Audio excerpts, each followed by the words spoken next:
Last orders at the bar.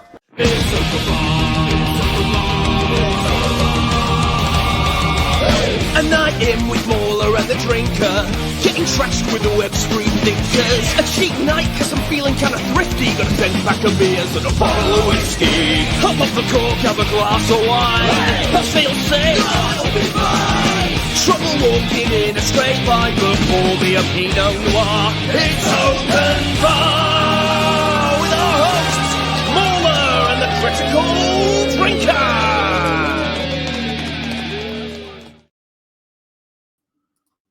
Hello, Open Bar patrons. Hello. Nice to see you here. Yeah. Welcome to Last Orders. It's the last orders at the bar, and that always makes me sad, actually, because you know your night's ending at that point. Well, Your only option is to go onto a nightclub, which nobody wants to do, or like stagger off to the kebab shop. Either Or way, you're in for a stay. rough time. And have someone ask you loads of questions. Unusual, but actually pretty fun, you know? That is true. I mean, we're not ordering any more drinks, but we are just going to sit here talking, and they can't stop us from doing that. They can't take Well, this away from us.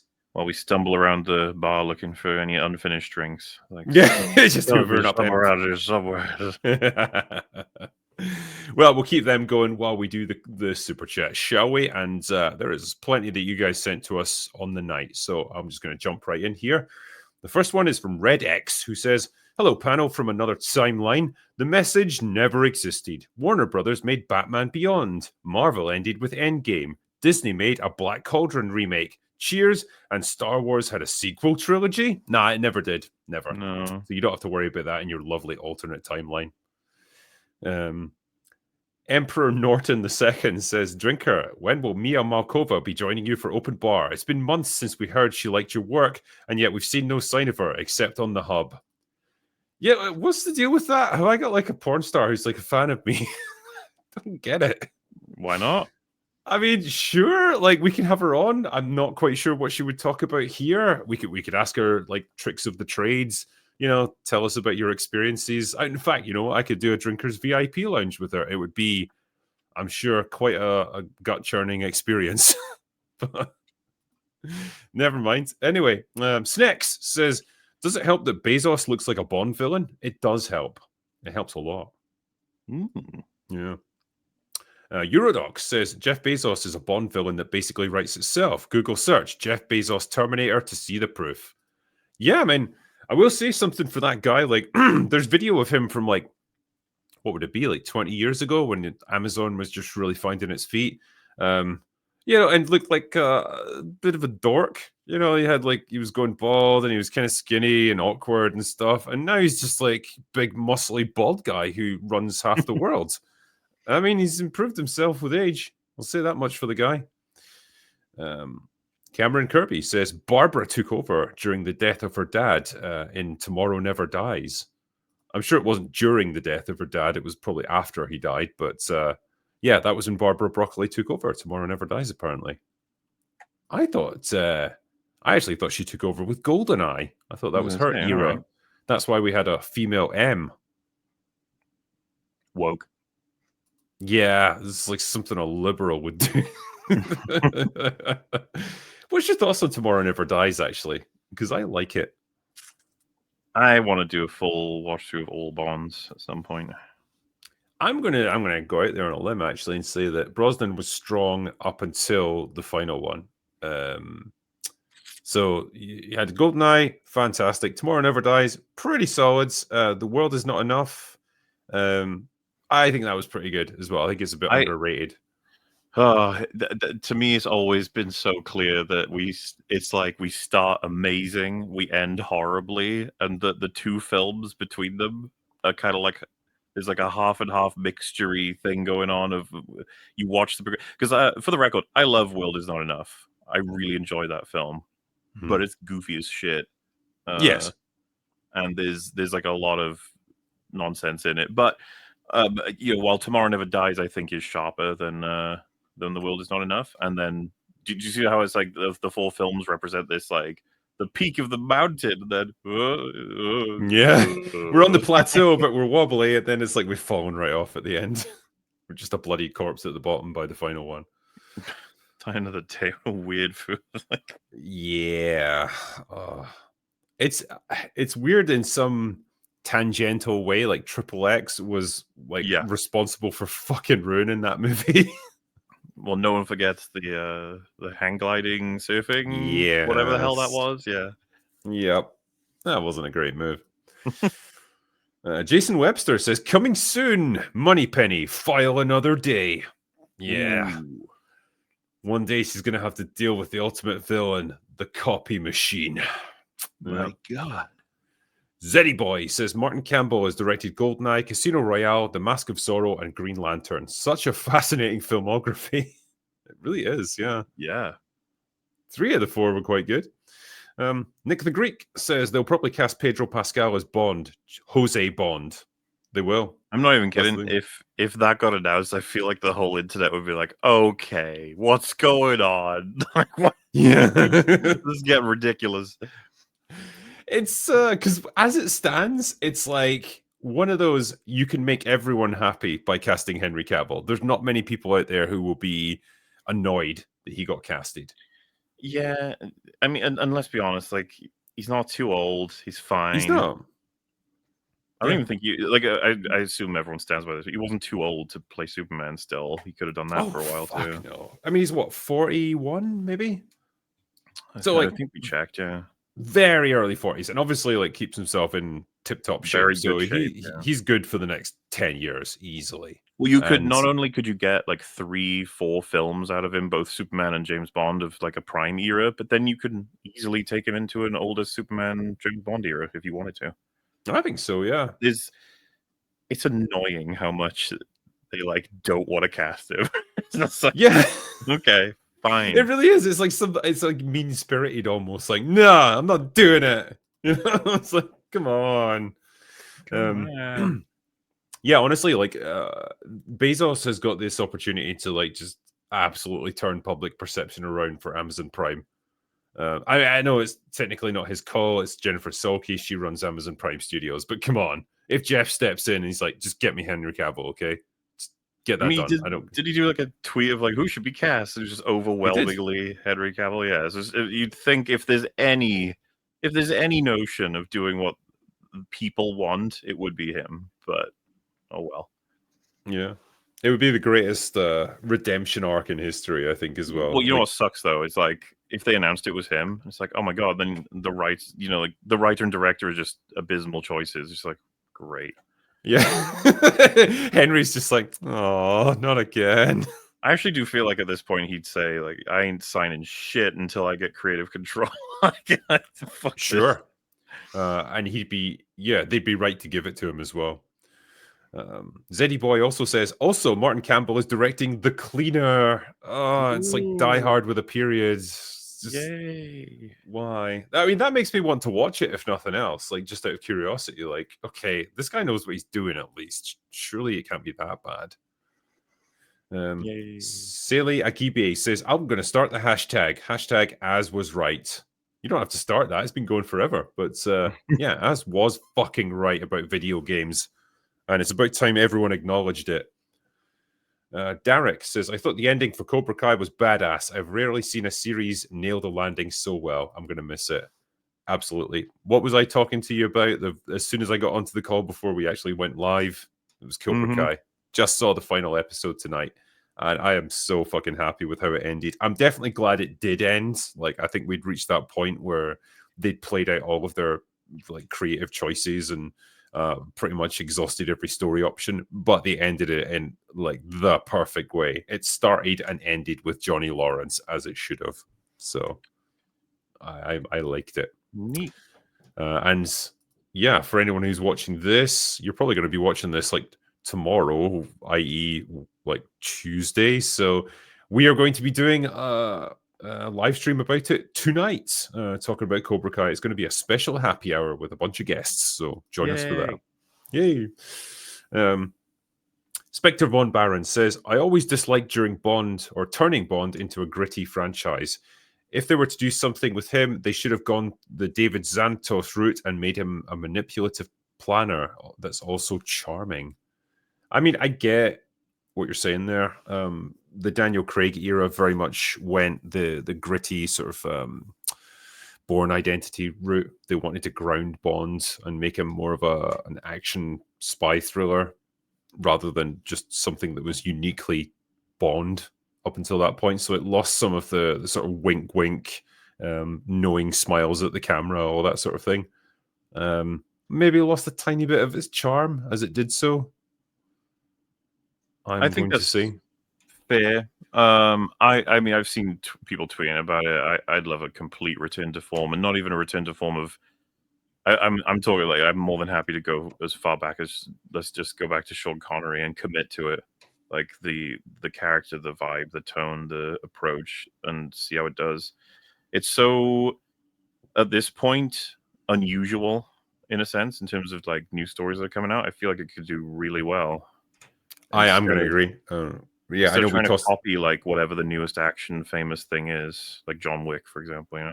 Yeah, because I've said this before. You know, yes, the Pierce Brosnan era brought Bond out of the Cold War and into the modern world, for lack of a better word.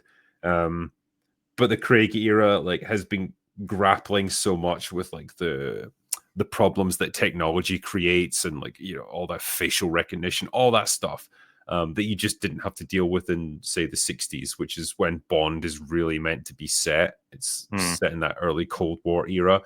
And I think we've reached that point of like, okay, we've done as much as we can do with this sort of gentleman spy in the modern age. I think it is probably time to make it a period piece.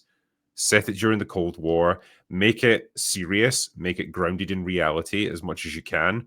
Yeah, fine, have some like fairly flamboyant villains because that's obviously what it's known for. But yeah, take it back in time a little bit to a simpler time when it was more feasible for all this stuff to be going on, and have the Soviets as the bad guys. Yeah, I think it could be a really fucking cool movie that would make everyone go, "Oh, it's Bond."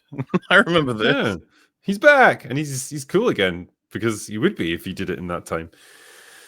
OMG Puppies says Ian Fleming's James Bond books were great. The Sean Connery movies captured the feel of the books very well. Weirdly, Fleming also wrote Chitty Chitty Bang Bang. Okay, sure. Cameron Kirby says, did you guys see Henry Cavill's screen test for Casino Royale that was leaked the other week? Yeah, we went through all of them, in fact, didn't we? Yes. Yeah, there's some weird choices in there. Rupert Friend, I didn't even know he was active at that point, but I guess he was. Sam Worthington, that was just an also ran. It's nice that he tried. And yeah, I think we perhaps agreed. Like Henry Cavill, he had the charisma, but he was definitely too young to be taking on that role like that in 2005. That was too early in his career. Yeah, I think that's fair. 2015 probably would have been ideal time for him. But well, especially with just how things get made, you'd expect like a 3-year turnover for each Bond movie, and so then you can get a good set out of him. Yes. Yeah. Imagine if he had, like, in some crazy alternate universe, he'd been cast as Bond and Superman, and he was playing both like simultaneously, and they were both really good. You'd be like king of fucking Hollywood forever that way. And there is a universe where it happened with the right directors and the right writers, but we don't get to be a part of that, Whale Drinker. Yeah.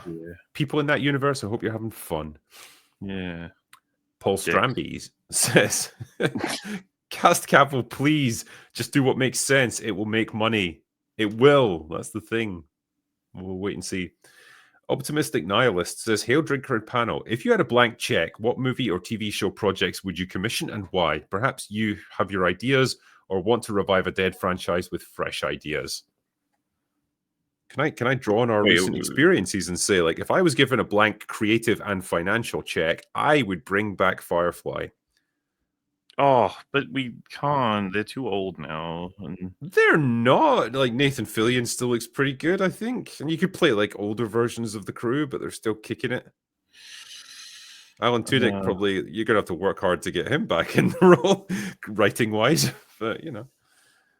I'm not sure I agree with that one. I might want to leave it where it like to me, I'd rather use the power to repair, because like the first thought I had was Star Wars. I was like, so can I take full control and then decanonize and then try to start getting it anywhere near close to what it, something respectable, I guess. But then I guess the spirit of the question seems to be more so like, what do you want to do, rather than making about fixing a particular thing. So, I probably would want to adapt some stuff that I think, like I think I've spoken to you before. It's like I would love to make a full BioShock TV series that's extremely high budget and long running, and starts with Andrew Ryan's dream to build the place, and we do all of that first. Like, I'd want this thing to be fucking like 8 seasons or some shit. And just, you know what? We build Rapture for real. We're going to the ocean. We ain't fucking green screened one thing. Everyone get down there.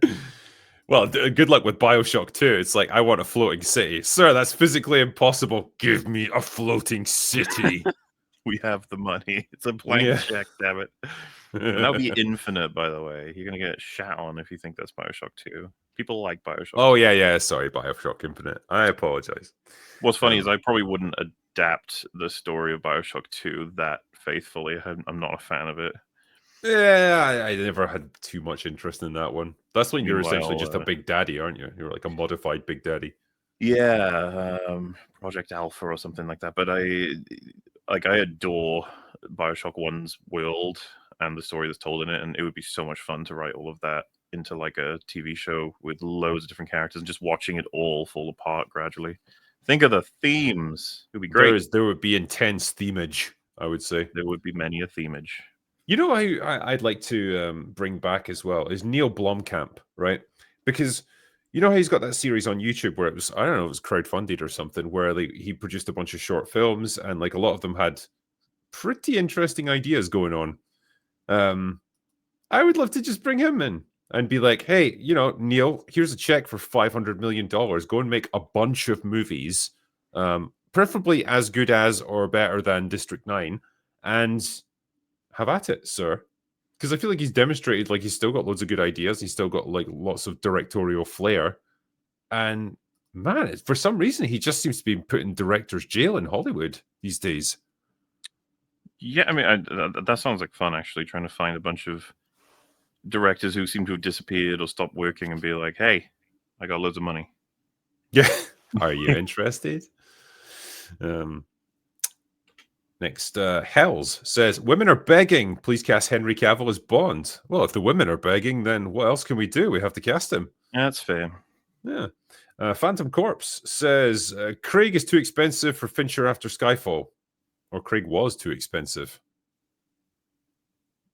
I don't know what to make of that. I mean, he cost what he cost, and he was still in movies after Skyfall, so I guess they found a way to make it work. More money. NMN says, what's your thoughts on the Buffy reboot in the works? What would you want them to explore? And do you think that culturally it's going to be dismissed as woke? It's one of those moments where you just like, you take a huge breath and then just yell no for as long as possible. So that's my short answer. I suppose the more interesting answer would just be, if you were forced at gunpoint to create more Buffy, what would you make it about? And probably would have to be, considering how the show ends, you need to address what the effect of releasing a whole bunch of hyper-powered women into the world is going to do. Angel does address this in a really interesting way. There's an episode where there's a girl in a mental institution who escapes because of her newfound Slayer power, and then she starts killing people. And so that's interesting. There's it doesn't always go to like the most worthy of people. It could be any woman. Exactly. So, there's lots of story to explore with that. I'd be more than happy to have a new protagonist, not protagonist in the sense that Buffy isn't the main character, but someone that she's training that's more important than anyone else. But I wouldn't want to do a girl that's the key to everything, right? But you have to try and create a reason for why she's more invested in this one person than any other, so that you can have her not take Giles's role, but get kind of close to it. You're going to want to make Buffy, since we're so far forward in the future now, she's going to have to be a pretty wise figure. There's also a big deal in the show about how Slayers never quite make it past like late 20s. and Buffy will have done that now. So there needs to be a lot of sort of talk about the legacy of the Slayer, just stuff like that. And then just monster of the week, and the fight's never over. And the problem is, I don't want to address anything in Angel's universe. The ending is so fucking perfect. I almost want to just be like, whatever's happening in LA is happening in LA. Like we do. Yeah. Who knows? Master of Knee says, did Amazon have a hand in Reacher? He was a manly man. I mean, like, came from Amazon Studios, so I assume they had a pretty good oversight on it. And yeah, like they stuck to the books. I don't know if the author had some kind of creative control clause on it, so they didn't fuck up his character too much. Not sure, but season 2 wasn't as good as season 1, but it's still hanging in there. I haven't watched season 3 yet, but I'll get onto it. Will Yum says, Theo James from The Gentleman for Bond. He wouldn't be a terrible choice, I would say. He probably needs to bulk up a little bit. But overall, yeah, I don't dislike the idea. English Batchers says, Sam Neill, he could have been so good. I don't know. I don't really see him as Bond. I've seen his screen test. It's not that great. It's a tough one to buy, Sam Neill as Bond. And don't get me wrong, I love Sam Neill as an actor. I don't see him too. as being Bond. Yankee One says, I heard Nkuti Gatwa just quit Doctor Who because he got cast as the new James Bond. Don't give them ideas. Curtis Hart says, as much as Henry would work as Bond, he still has the Warhammer show that he's making. Yeah, I mean, he does. I've not heard anything more about it, and that's a bit suspicious. Normally as they ramp up production, you start to hear more and more news articles about it, and I just feel like nothing's really being said about it, which makes me worried that it's hit a snag. And yeah, like ultimately, if I had to be harsh here and say what's better for his career, playing Bond or being in a Warhammer show, I think we know the answer. Like Warhammer's great, but it's not exactly mainstream. Jay Chain says Cavill and Guy Ritchie equals many dollars. I can see it. I don't know if Guy Ritchie's necessarily who I'd pick for a Bond movie, but could be fun. H.R. Geiger's search history, which I'm sure is terrifying, says Damien is the easiest Robin to explain to normies as he is Batman's son. Tom King's Supergirl book is good as a professional King hater. It's True Grit in space. She is chasing the man that shot Crypto. I don't know what any of that means, but okay. Thank you, comic book expert. Unfortunately, I am not any of those things, but yeah, thanks for sharing. Andreas Nilsson says, so James Bond is now owned by Blofeld, bald multimillionaire, or billionaire, in fact. Spectre won in the end. They did. SSJ Lalo says, writing women is easy. Think of a man and take away reason and accountability. I know that was from As Good as It Gets. Good line. Hail Drinker, been watching for more than a year now.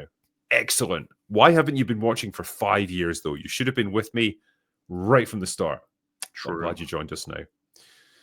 Strange Days says, Nicholas Hoult for James Bond, if not Aaron Taylor-Johnson or even Charlie Hunnam. Would John Bernthal be a good villain?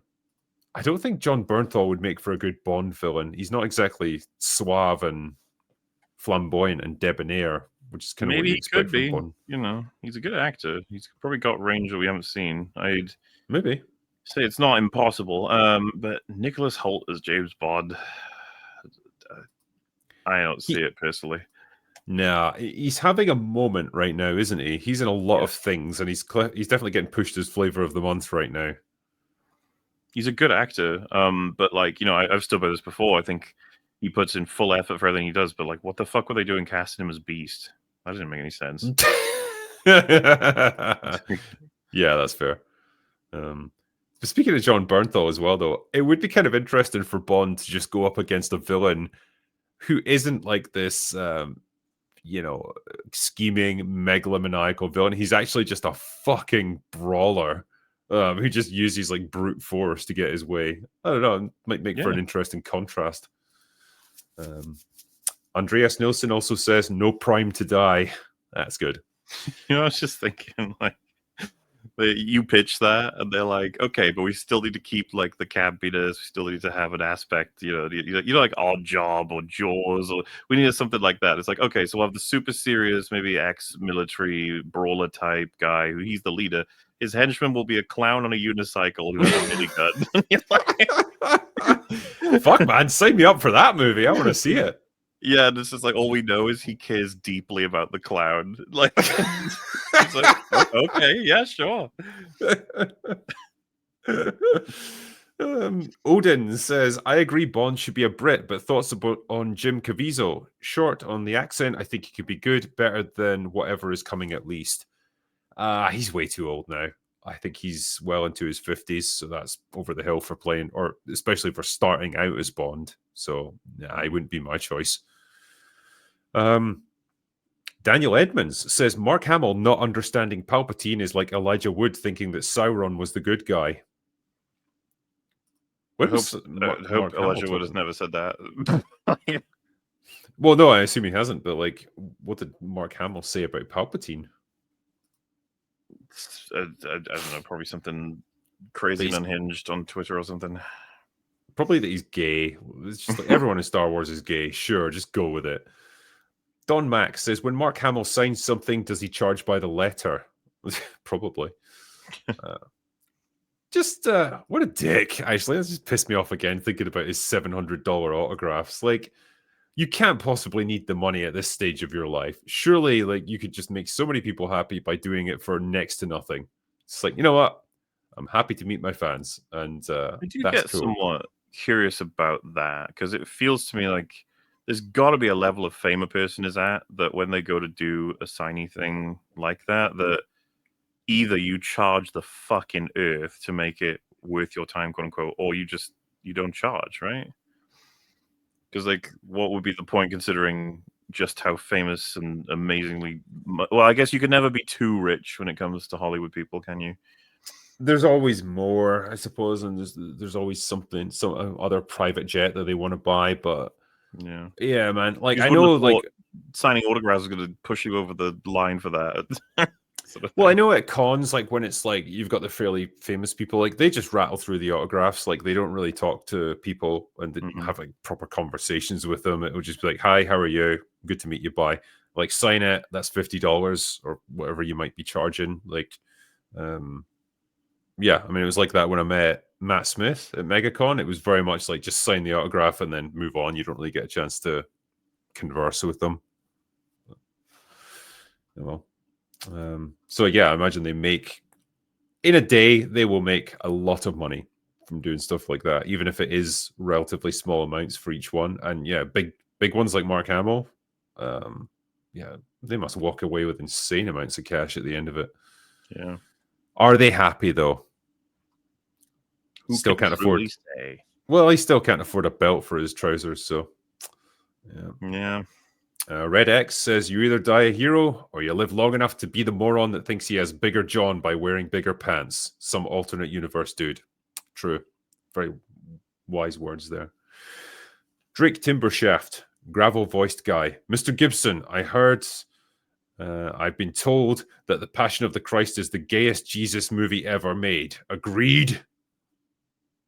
Probably. Sure. It is what that showbiz... What do you even call him? I don't want to call him a journalist. He's the showbiz red carpet guy.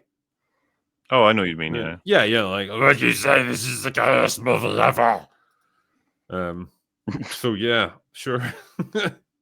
Raging Bandit. Drinker, I think you missed my question for Mahler on Open Bar 130 and Last Orders. I sent it towards the end of the stream. Oh, I'm sorry. It's a shame you didn't just repeat it in the super chat that you sent here. And then to be honest, PSA for anyone who ever says these. I think I had a guy on a stream recently who said, like, you'd miss my message. Anyway, I'll just, like, ask a different question. It's like, no, but like, just say the one. And you could always make everything, if you're struggling to fit it into, like, a sentence, you can always find ways. Just take the extra few minutes to chop it down. The time you took to say you missed my question can be the question. Exactly. And the sad reality is that like once we get past previous open bars, like I delete the old stream. And so it's only available then on my second channel, which means I don't really have access to the super chats that were there. So there's not really a way I can track it down anyway. So yeah, if you do have a second question or you want to revisit it, then put it there, please. I don't want to miss stuff, but occasionally it does happen, unfortunately. Sam Wallace says, weird shout, but I think the boy in Bly Manor would make a great Bond/Bond villain in 20 years. He's got that rare balance of posh charisma and intense, I will eliminate you in 3 seconds, gravitas. I wonder what he's doing right now. I mean, it's been a while. Well, not a while for a kid that age. He's probably a teenager now. That's how they usually end up. Yeah. Sorry, what I'm saying is like I haven't seen him in anything else, but he's probably shot up like a teenage years already. But he's going to be a while from being able to play a Bond villain. I should think so, yeah. Silent Evil says, recommendation for you. A little forgotten gem from 95 called The Hunted, starring Christopher Lambert. Think Highlander in Japan. I remember it being pretty awesome. However, its Rotten Tomato rating is 8%. I mean, that's a hard 8. Like, yeah. So, yeah, The Hunting. Christopher Lambert, outside of Highlander, didn't exactly have a stellar career. I mean, I liked Fortress. I thought that was a great bit of early 90s cheese. You love Mortal Kombat. Yeah, but was he really doing much in that? He was kind of just... it was like a cameo, really. Sam Wallace. It was, yeah. Sam Wallace. Writers decided that the super serum is a metaphor for white privilege. Sam can't accept it because then he'd abandon his blackness. They forgot the whole reason Sam and Cap are friends is he's the first person to treat Cap as a fellow human. I know, right? It's when the message gets away in the common sense. They can't remember shit about anything they make anymore. Yeah. Sad. Leon Brown. Have you seen the video of Trump impersonator yelling at Robert De Niro at his Netflix movie? No? No. I haven't seen that. A Rookie Fire says, was it as good as it gets when the girl asked Jack Nicholson, how do you write women so well? And he says, I imagine a man and I take away reason and accountability. We are living that timeline. It was that movie, and yes. So, and the woman who asks him is Darla in Buffy and Angel. Julie Benz. Really? Yep. That is neat. That is a neat little fact, that.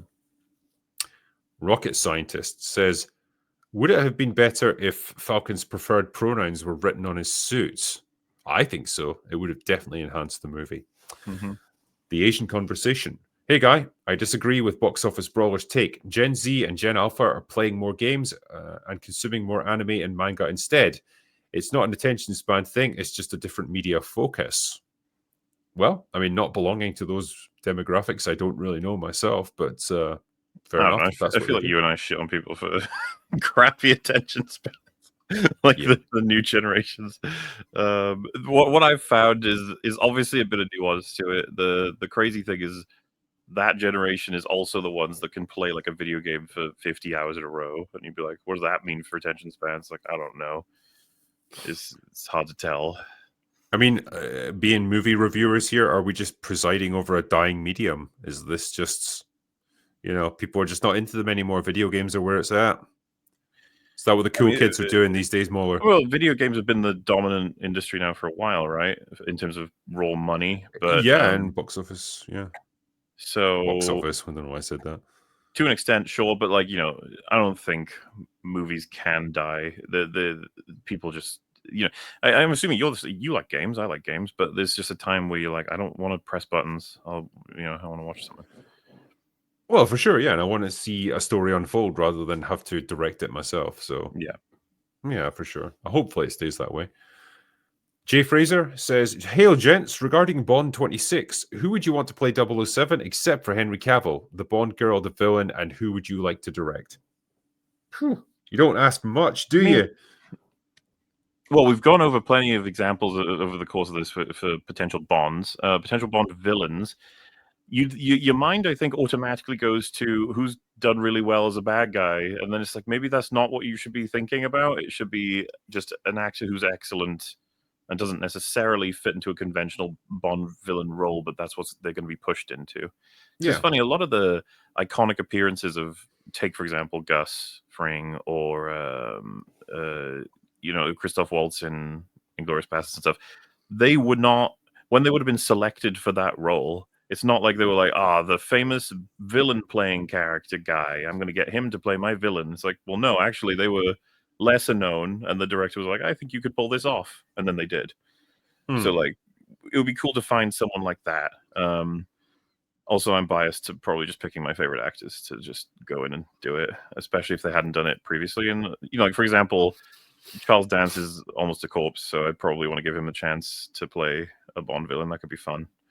Give him like a scar in his eye and a robot hand, Have Anthony Hopkins play it. Fuck it, like a geriatric Bond villain. Have them both. Yeah. What will it mean? And you know what? They're both ex-agents, and they worked for different fucking whatevers, and they're no, we can't do that. They've done that story too many times now, haven't they? Yeah, sadly. Maybe we'll just have a straight up evil as fuck villain. Why not? And as for the Bond girls, I mean, just follow tradition, right? You kind of just pick the hottest ladies that exist currently. And, I think that's the way to do it. Yeah, I think that's the way to do it. Yeah, I'd kind of like to see Hayley Atwell do a Bond girl. Get her in before it's too late.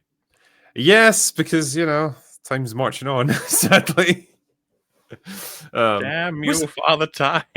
You know what I'm curious about, right? Was Christian Bale ever considered as Bond? I feel like he's a name that never crops up, but it's like he's absolutely got the look for it. Well, because obviously I'm thinking about him as Bruce Wayne in his most... Yeah. But yeah, so it's kind of you don't hear his name about it, no. And it's an odd one because it's like he's got the appearance, he's got the height, he's got the sort of physicality for it, he's got the dark hair, he's British. Kind of had everything, but it's like no one ever seemed to consider him. Odd. Interesting. Stone Baxter says, guys, the current Marvel writers have never watched any Marvel movies. Why do you expect them to know the characters they're writing? They only know what they see in the mirror. Disappointments. That is very true, yeah. I think they're almost discouraged from like knowing about the comics and the other movies. So I was thinking about casting Henry as James Bond, is that the people who are going to be writing from people who are like, it's my time to write Bond, and I'm going to make it about what it should have been about, and I can make them up. There was a fucking article I read this morning, and I was like, no, it's going to happen. It was like, the Buffy reboot can finally like apologize and make up for all the mistakes of the original show. And it's just like, oh, God. Why do they do this every time?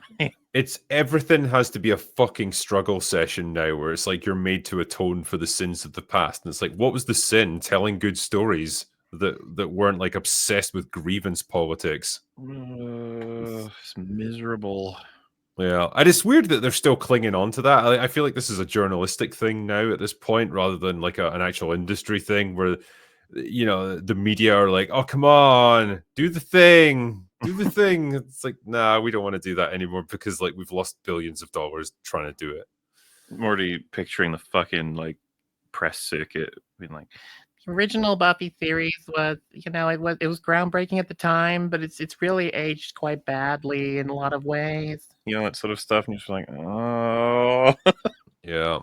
And we'll get that fucking showbiz reporter to show up like, how do you feel that you can make this more gay now? There was gay in the original. Is it more gay or less gay? Dragon Balls D says Brave New World was shot more times than an extra in an Alec Baldwin movie. Ooh, it's not too soon actually. So yeah, it's pretty brutal. Sergeant Slaughter says Kurt Russell said, as far as I'm concerned, you should step away from saying anything so that you can still be seen by the audience in any character. Words of wisdom there by a wise man. Got a couple of different visions of that, and then different take. Like you got the Ricky Gervais take on it. Anthony Hopkins had his own for this, right? The we should shut up because we're retarded about talking about politics and stuff. And then I've always liked Kurt Russell's as well. Yep, there's a reason he's had a career that's like 40 years long. Well, and he's so right, because if he had said any crazy nonsense political take, then it happens for the audience. Whenever this happened with. I mean, it's not the same thing, of course, but it's the one that happened with me. Is Kevin Spacey? Once all the stuff came out, it's just like, Man, it's gonna make it weird to watch films with him. Like it's just Yeah. automatically. And again, maybe I shouldn't use that as an example because it muddies the point. But if someone like Mark Hamill, he's like lost his mind. So it's. But I think it's easy to kind of disconnect the OT Luke from Mark Hamill at this point. Yeah, because like the Mark Hamill you see today is quite a different man from what you had back then. I mean, he got didn't he have to freeze himself from social media at certain points just out of pure like depression spiraling? It's like someone needs to take care of him at this point. Well, he left and he's gone over to Blue Sky, hasn't he? So he's not on Twitter anymore. Does anyone actually use that? Like what? I'm starting to wonder if it's real. Movie Bob uses it, Mauler. So all the big movers and shakers are there. I saw this post that had an account that said, like, I'm moving to Blue Sky, fuck all of this. This place is going to be destroyed. It's worthless. There's nothing left. It's disgusting. Goodbye. And then it was like 1 month later, Blue Sky's boring. I'm back. Well, yeah. I mean, Stephen King did that, right? After the election, he's like, right, I can't stand Twitter anymore. It's like horrible. I'm leaving. Goodbye. And then just a week ago, it was like, hey, I'm back. Did you miss me? And like pretty much the top 100 comments were all like, "Nope, fuck off again, will you?" Martin Krogh says, "Drinker loved the Tom Wilson stream, but would have loved even more to hear you guys talk about Biff Tannen being based on Trump, as Robert Zemeckis and Bob Gale has said. Care to comment?" I mean, I have no idea if that's the case. So you'd be talking like mid-80s. So obviously Trump wouldn't be a political figure or anything back then. Like he would just be known as like, what, a businessman from New York? I can't remember what his reputation was. I guess it's like reality TV star, real estate mogul man, business person, owns towers, buildings. Yeah, I mean, I guess like because he was like this big flamboyant business guy with like his name emblazoned in gold on like his towers. Like you can see the shades of that in like Evil Biff, in Back to the Future 2, where it's like, this is like a Biff Tower and everything. It's like neon lights everywhere, and he's even got like this sort of Trump style hair. So maybe it was, I don't know. But yeah, man, there was loads of questions actually that they came up in the super chats afterwards, because there's no way I could get through them all at the time. And yeah, some of them were great. Like asking him stuff about working on the Wing Commander games. Yeah, a whole bunch of stuff. Like one of them was just a simple one. It was like, okay, you did that song about like the stupid questions you get asked, and it's like, it wasn't real manure that was in your mouth. And someone was just asking like, okay, well, what was it? Because obviously it was edible. What the fuck did they give you? It's like, I don't know. That's actually kind of curious now. Deza says Chuck Norris is nothing. Just tie his feet together. Woof. That's fighting talk right there. He would just snap the rope. John Gates. Do they have to change Fury's line from Secret Invasion from "that's some one-term president stuff" to "that's some 2 non-consecutive term stuff"? Who knows? David Gannon, hail panel. Science fiction has one concept at its core. It attempts to answer the question, what if? No relation to the Marvel TV show. Yeah, I think so. It's a genre about ideas and possibilities and getting you to think outside the box, and that is a very good thing. Yeah. August Lyon, Guardian article. Study showed only 10% of the populace are liberal, progressive activists, i.e. they're a minority. The article also showed that they are the least likely to change opinions, i.e. they are worse than the far right. Imagine my shock, eh? Byrne says, you know what? I think I'll just go back and rewatch Goldfinger. They can't take that from me, just like pre-Disney Star Wars. Well, as long as you've got it on physical media, they can't take it away from you. That's just a nice memory I have when my dad showed me Goldfinger, and I know it's the famous moment, and it's parodied in Simpsons as well. But just, do you really expect me to talk? And it's just like, no, I expect you to die. I remember being like, what the fuck? It's a great comeback. Yeah, it's one of the few times where Bond's like, he doesn't have a gadget that can get him out of the situation. He actually just has to like bluff his way out of it and try and convince Goldfinger that he knows more than he does, which is neat. He gets to show a bit of resourcefulness. And the Hank Scorpio fucking episode was just so amazing. Good. It's like Bond's getting away, and he's just like, Homer, he's getting away, and Homer just fucking tackles him to the ground. Great job, Homer. Am I proud of you? When you get home, it's giving another story on your house. Thank you. he's walking away, and you just hear the guards shooting him to death. It's so good. Drake Timbershaft. My friend and I used to make fun of Patrick Troughton in The Omen.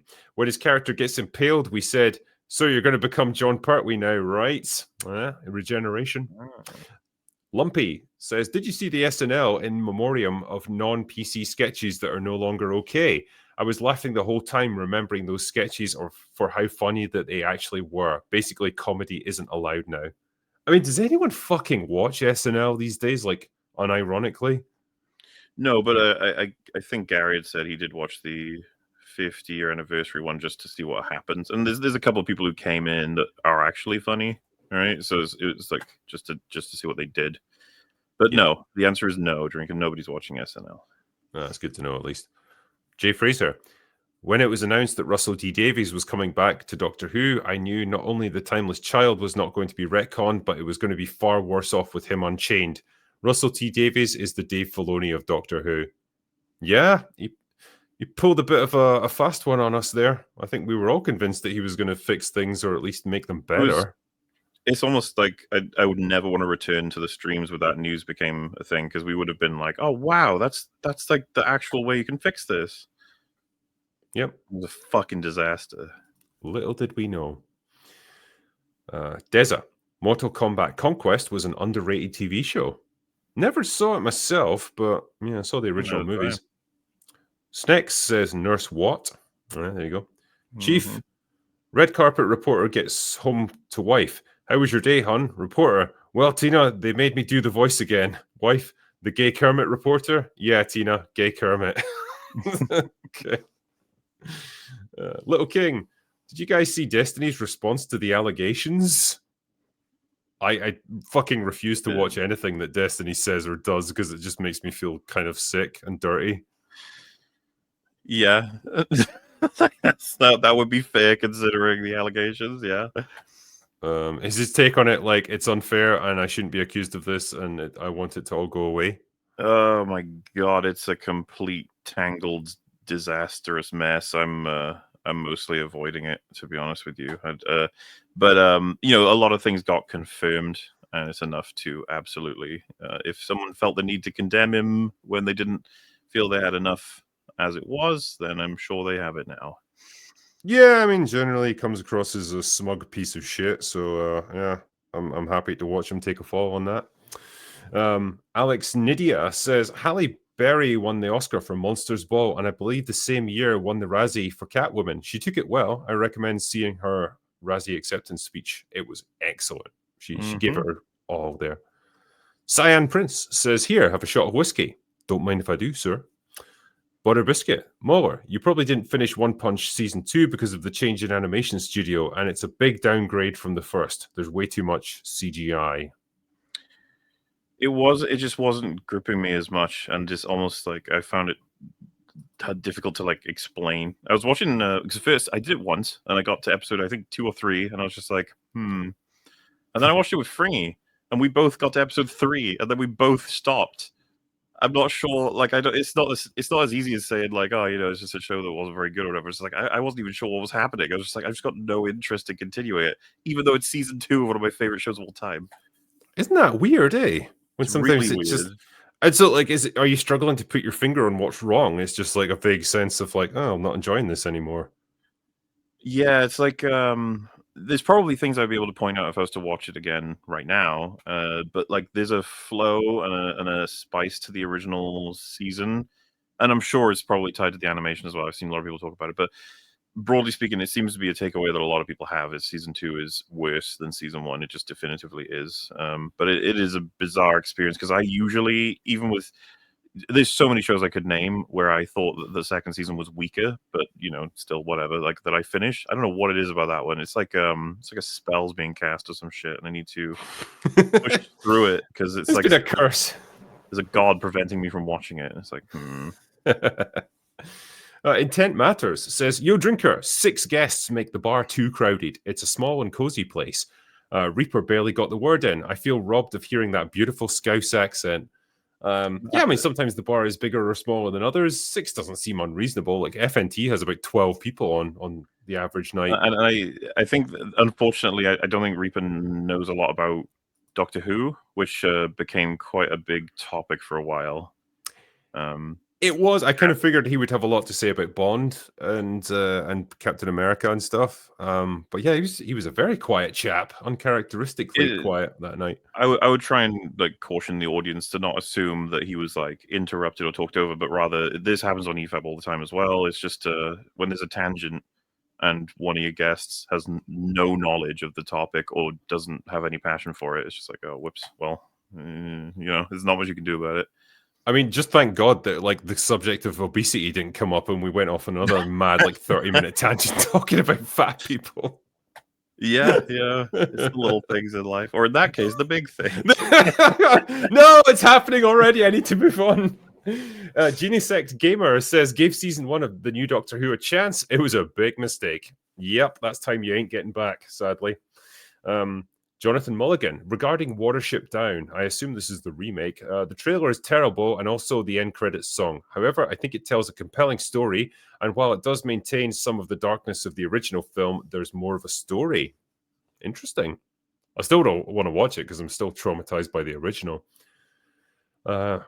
Jay Fraser, Muller, you've mentioned watching some classic Doctor Who with Jay a few years back. What did you think of it, and have you watched any more since?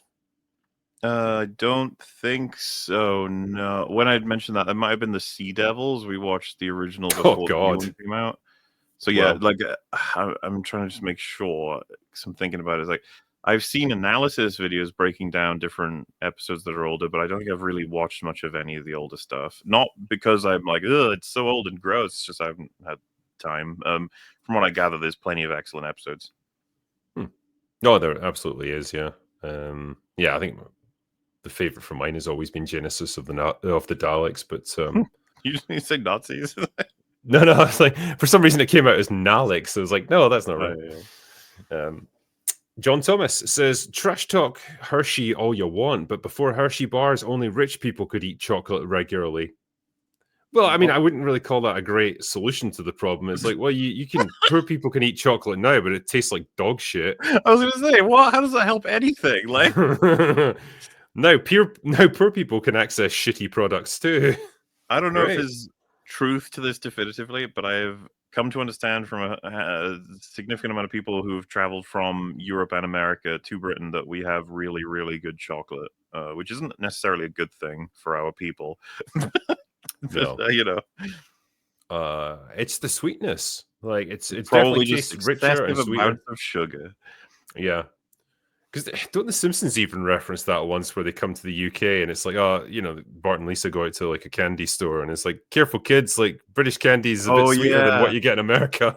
Like they have one bite and it's like their pupils just dilate instantly, go off on some mad bender. And that's the thing. Like, I'm not joking. When I tasted Hershey's for the first time, I was like, "What the fuck is this chalk? Like, what? Why am I? Like, what's this? Never again." Yeah, it's got an odd flavor. Sandman says, "Praise your respect to God Emperor Rich Evans." I mean, sure, we should always praise him.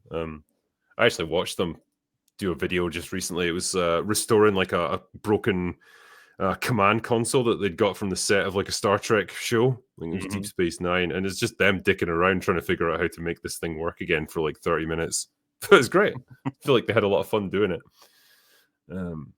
Jordan Pendragon says, just like I can listen to almost any song on Spotify, Pandora, Apple, etc., I'd like one service for every film/TV show. Maybe we can name it Musk Plus. Yeah, I've said this for a while because even a search engine that would check all of them for you would be fine. Because, yeah, it's such a pain in the arse having to go, like, I know this show exists or this movie exists somewhere. It's like, okay, let me scroll through, like, the half dozen streaming services I've got to try and find it. I saw a meme of, like, I think it was that moment when you search for a movie or whatever, and it says, yes, it is available for rent. And you're like, yeah. What? And it's like, it's Bastards. not the thing you've bought, but you have to pay even more. Then it's just like, I just want to kill everything. Yep. Well, yeah. Keaton Kitsune says, over the years, Master and Commander has crept into being one of my top favorite movies of all time. I think it deserves an EFAP or a happy hour treatment, really. I think it does. I've done a review on it already, so There you I've done my go. part. I'm doing my part. MJO Skyver says, I'll never not be fascinated that when a flop with a colossal budget comes out, you can then say, you know, Godzilla -1s, you know how many you can make with that? True. I don't know. What? So basically saying, say you got a budget of like $200 million, you can say like, well, you could have made 17 Godzilla -1s for the price of this movie. Well, so was there no mention of like it was a nightmare for him to be able to get it as good as it was for the budget that it was? It's like, not to say that I wouldn't. You can still make that math, but what I assume if he had a bigger budget, he would have been more comfortable. I mean, for sure, yeah. I think it's just a great benchmark for, hey, Yeah. you know, you can make an entire movie for $15 million and have it look fantastic and be really entertaining and successful, or you can make this gigantic flop, this bloated fucking boogie-like monster of a movie. You know, what would you rather do? And it's an interesting way of measuring the way films are made in Hollywood. Captain PKC says, Daisy Ridley as Bond, and she will be the hero, and the villain plot twist is that she makes all her own gadgets as well. Sure. She can just do everything. Don Max says, what's your favorite Tim Curry role and movie? I always loved him in Congo. I mean, you know, it's like way too many to fucking choose from. Clue comes to mind. Yeah, really Clue was a lot of fun. You know, we'd have to mention the TV movies, right? I guess, yeah. Didn't he play like a devil in Legend as well? Yes. Was that? Yeah, it was Legend, wasn't it? I mean, yeah. I've seen the behind the scenes pictures of him getting ready, like getting into costume, and it must have just taken forever to get all that shit on him.